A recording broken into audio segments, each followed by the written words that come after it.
Hello my dear friends, मैं doctor संतोष हांडे आपका अपने इस चैनल में बहुत बहुत स्वागत करती हूँ।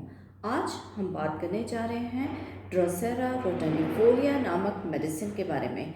ये होम्योपैथी की बहुत ही अच्छी मेडिसिन है, विशेष तौर पर रेस्पिरेटरी ट्रबल्स के लिए, यानी कि कफ और उसी के तरह से अन्य श्वसन संबंधी समस्याओं के लिए।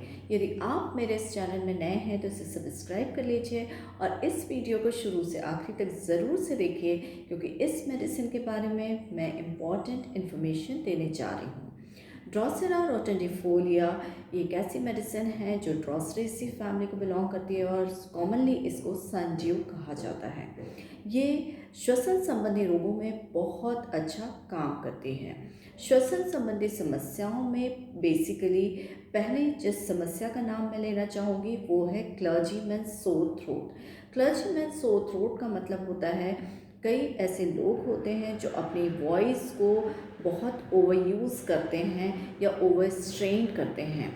जैसे कि आपने देखा होगा कि कुछ प्रोफेशंस ऐसे होते हैं जिनमें बोलने का काम बहुत ज़्यादा होता है, जैसे कि पॉलिटिकल लीडर्स होते हैं जिनको भाषण देना पड़ता है, या फिर टीचर्स होते हैं, या फिर और भी कोई ऐसे प्रोफेशन से जुड़े हुए लोग जिसमें वॉइस का ओवर यूज़ होता है।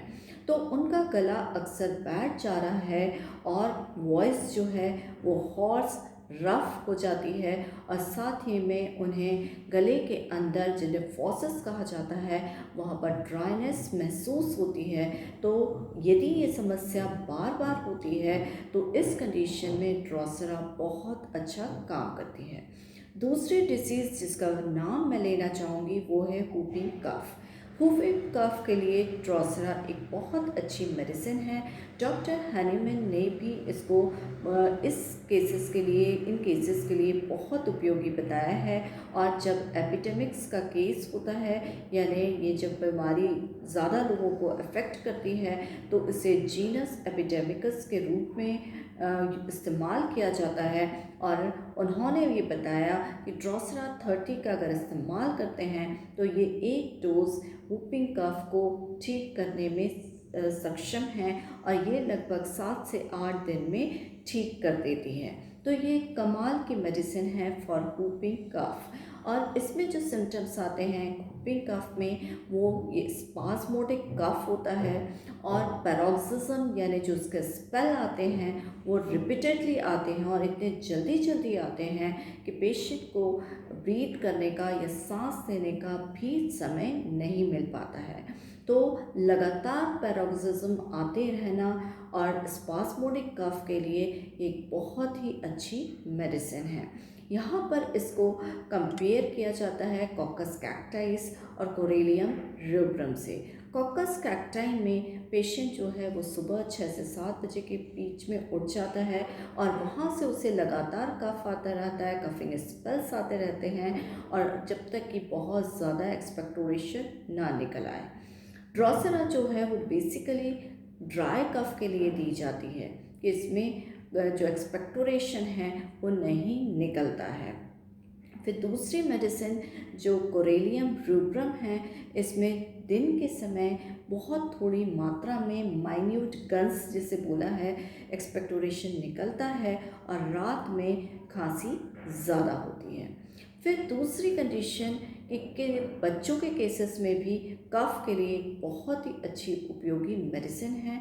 बच्चे स्पेशली जब उन्हें कांस्टेंट टिटिलेटिंग कफ होता है, टिटिलेटिंग का मतलब होता है कि गुदगुदी महसूस होना, तो ये गुदगुदी के समान निकलना, तो ये लगातार होने वाला कफ जो लैरिंजियल इरिटेशन की वजह से बच्चों में होता है, और ये ज़्यादा बढ़ जाता है जैसे ही बच्चे का हेड जो है वो तकिए पर टच करता है।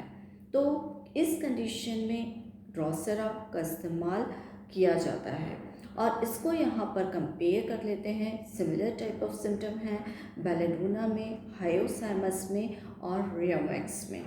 तीसरी कंडीशन जिसके के लिए हम मानते हैं ये मेडिसिन उपयोगी है, कफ जो कि एग्रवेट होता है किन्हीं चीज़ों से। पहली चीज़ वार्मथ से, यानी कि गर्मी से।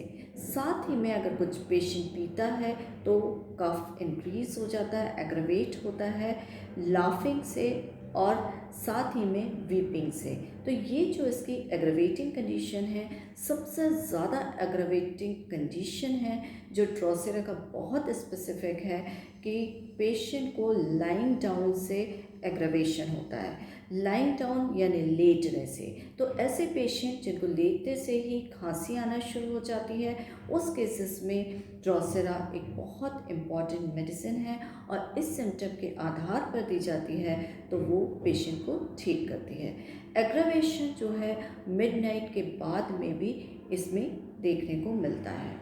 फिर जो कफ का टाइप है वो किस तरह का रहता है, डीप साउंड आता है उसमें से, बार्किंग कफ होता है, जैसे कुत्ते के भौंकने की आवाज़ होती है उस तरह का बार्किंग साउंड इसमें देखा गया है। और ये जो है एसोसिएटेड होता है विद रैचिंग एंड वोमिटिंग, यानी कि उस साथ में कफ खांसते खांसते उसको गैस्ट्रिक इरिटेशन की वजह से वोमिटिंग भी हो जाती है।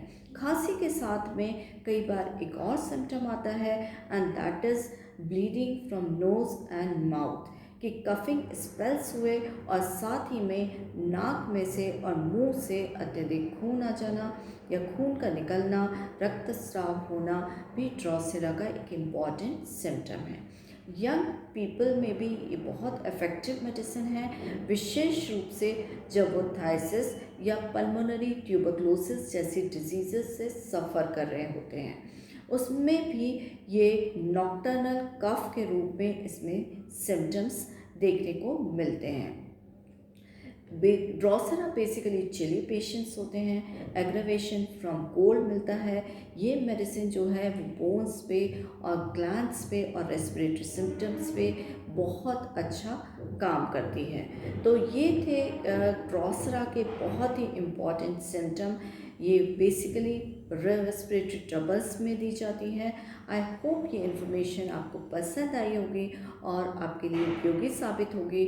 और यदि आपको उपयोगी लगी, प्लीज़ इस चैनल को सब्सक्राइब करिए, मेरे वीडियो को लाइक करिए और कमेंट बॉक्स में जाके ज़रूर से बताइए कि ये जानकारी आपको कैसी लगी। Thank you. Stay healthy with homeopathy.